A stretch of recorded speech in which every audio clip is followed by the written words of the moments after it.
Hey there, welcome back to another Canadian real estate market update here on Bald Prairie Real Estate. My name's Matthew Pfeifer, and I want to educate you all about real estate. 2022 is already off to a crazy start in the Canadian housing market. We've got one real estate market in Canada that is seeing a huge influx of foreign buyers, really distorting things, making sales go absolutely crazy there. Put in the comments below which city you think that one is. Another market in Canada just saw the largest property management investment firm go bankrupt because of some extremely shady and unethical practices that they were involved in. Again, you're gonna have to watch the individual cities to find out which city this is going on in. And now that we're a month into the year, all of my 5-year averages now include all of 2021's numbers. So even though some of these numbers are gonna be absolutely staggering in comparison to the 5-year average, that includes last year's absolute craziness. And if you are thinking about buying a house this year and wanna get set up with the best real estate agent for you in your market, I can help you out with that. You're gonna see a link to my calendar in the description below. Fill that out, I will give you a call and get you set up with that perfect agent. But before we get into this Canadian real estate market update, let's start you off with another terrible joke. And this is once again a viewer joke. What do you call a chip that is not yours? Nacho chip. If you have a great joke that I can use in a future episode of Bald Prairie Real Estate, put it in the comments below. Like this video if you think it's great, and subscribe if you haven't already.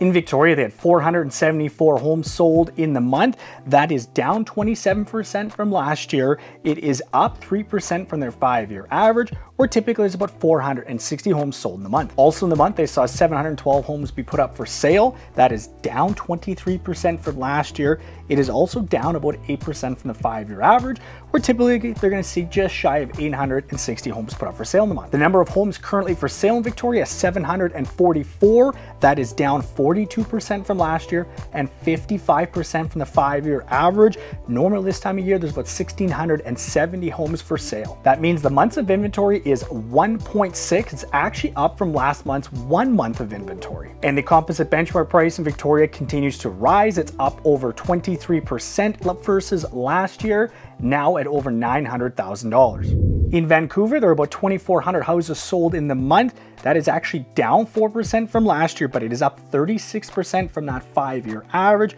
where normally there's gonna be about 1,680 houses sold in the month. They had 4,170 homes put up for sale in the month. That is down 7% from last year. It is also down 1% from their 5-year average, where typically you're gonna see about 4,200 houses put up for sale in the month. How about the number of active listings? So houses for sale right now, that's about 5,600 houses for sale, down 32% from last year, down 36% from the 5-year average, where usually there's closer to 9,000 homes for sale at this time of year.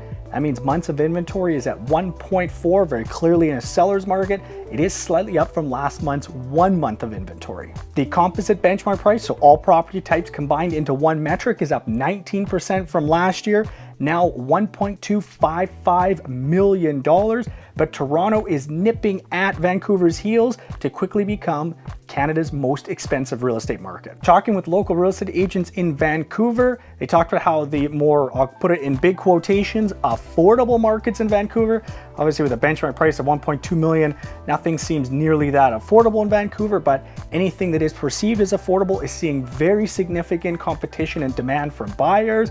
So of course that's pushing prices up, and they are seeing that push from buyers trying to get in before interest rates rise. What the heck is going on in Calgary right now? Because their real estate market is going absolutely crazy. I've been told it's foreign buyers that are buying up everything. These foreign buyers, they're coming from BC and Ontario, Toronto and Vancouver specifically. Maybe Calgary should put in some sort of ban and ban buyers from Toronto and Vancouver to slow things down. They had over 2,000 homes sold in the month. That's up 63% from last year's crazy year and almost 110% over the 5-year average. Normally there's less than 900 houses sold in January. There were about 2,500 homes put up for sale in the month, and that is up 10% from last year. It's also up about 3% from their 5-year average, where typically about 2,400 homes are put up for sale in the month. There are 2,600 homes currently for sale in Calgary, and that is down 35% from last year and down nearly 50% from the 5-year average, where there's usually about 5,200 homes for sale at this time of year in Calgary. That means months of inventory is down to 1.1, a crazy seller's market in Calgary right now. This is probably the lowest it's been in at least a decade in Calgary. The composite benchmark price is $472,000, and that is up 11% from last year. How about this for a crazy stat about the Calgary real estate market? They had 20% more sales in the month of January than Vancouver typically sees in the month of January. And even though Vancouver had a big month last month, Calgary sales were only behind it by 15%. And obviously Vancouver is a substantially bigger city than Calgary. There is a significant push going on there from out of province investors buying in Calgary right now. In Edmonton, there were a little over 1,300 houses sold in the month. That is up 14% from last year. It's also up 47% from their 5-year average, where typically only about 900 houses are sold in the month. There were a little under 2,200 houses put up for sale in the month. That's down 10% from last year and from the 5-year average, where typically there's about 2,400 houses put up for sale in the month. There are 4,700 active listings right now in Edmonton. So houses for sale, that is down 10% from last year, down 29% from their 5-year average. Typically, you're expecting to see about 6,600 houses for sale in Edmonton this time of year. That means months of inventory is at 3.5, up just slightly from last month's 3.1. The composite benchmark price in Edmonton is up about 5% from last year and about $340,000. The Regina real estate market so far has kind of got a 2021 vibe to it, meaning not a lot of houses for sale, lots of buyers out there, and prices are continuing to rise. We had 171 homes sold in the month. That is down 11% from last year, but it's up 17% over the 5-year average, which is 132 homes sold in the month. There were 317 homes put up for sale in the month. That is down 6% from last year, and it is also down 18% from the 5-year average. We'd normally expect about 390 homes to be put up for sale in the month of January. The 782 homes for sale right now in Regina is exactly the same as the 782 homes we had for sale last year. That's down 26% from the 5-year average as well. Normally there's about 1,100 houses for sale at this time of year. The months of inventory did push up to 4.6, but that's a very deceiving number. Certain parts of the market are extremely low in inventory, while others are seeing a little bit more than normal inventory. Last month it was at 3.9. The composite benchmark price in Regina is $263,000, and that is up 7% from last year. I talked about it last month that it looked like prices had bottomed out through our seasonal up and down, and that appears to be exactly what happened, as prices are now back on the rise again in Regina. And if you were looking for a house on the east side of town, those are really hard to come by. It's extremely limited inventory, pretty much across the entire east side of town. There is a massive story brewing in the Saskatoon real estate market. I'm going to talk about that in the local agent insights section. Let's talk about sales though right now. 244 homes were sold, down 12% from last year, up 12% from the 5-year average. Normally just under 200 homes are sold in the month. There were 430 homes put up for sale in the month in Saskatoon. That's down 23% from last year and down 25% from the 5-year average, where normally about 570 houses are put up for sale. There are 844 homes for sale right now in Saskatoon. That's down 17% from last year and down 44% from their 5-year average. Normally there's about 1,400 houses for sale in the month.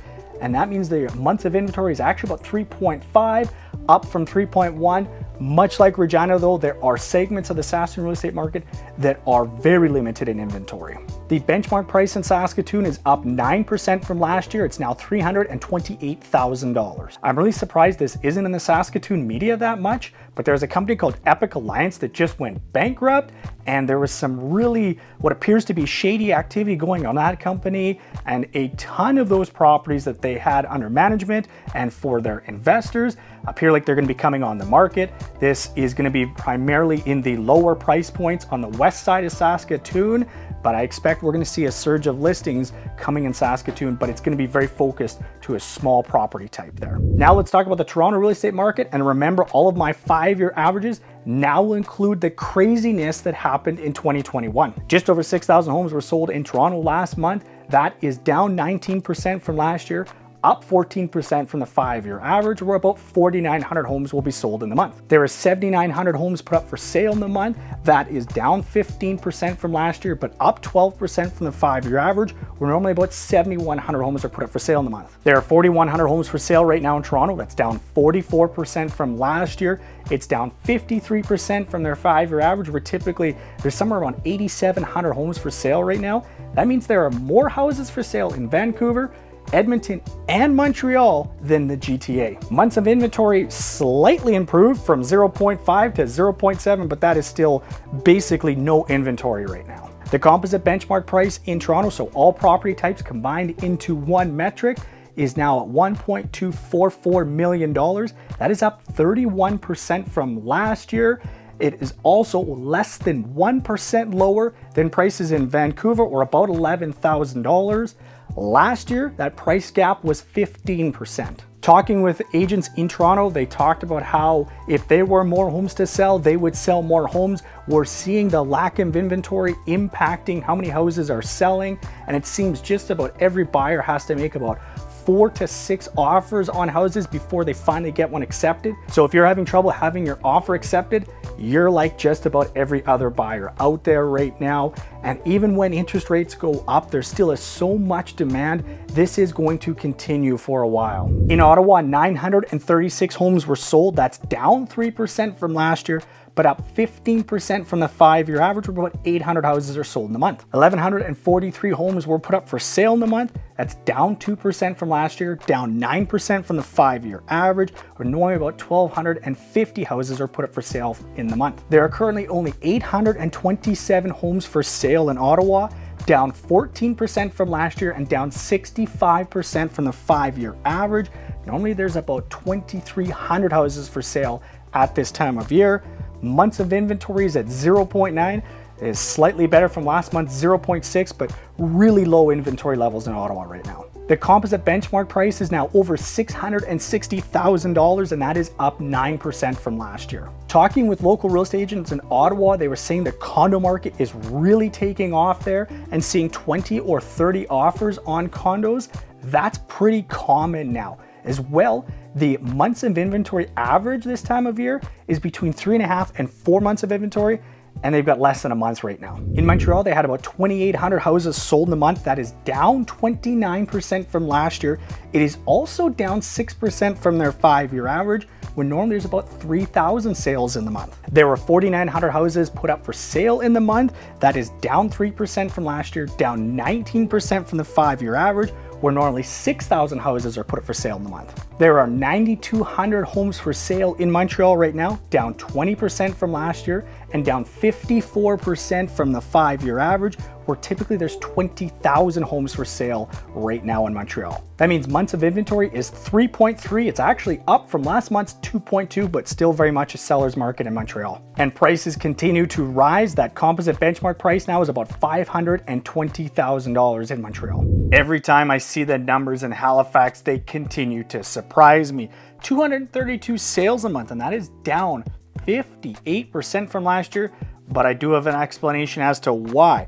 222 new listings, that plays into part of it. That is also down 49%, and right now they only have 170 homes for sale throughout the entire Halifax area. That means months of inventory is 0.7. It's actually slightly better than last month, 0.3, but still really tough inventory situation in Halifax.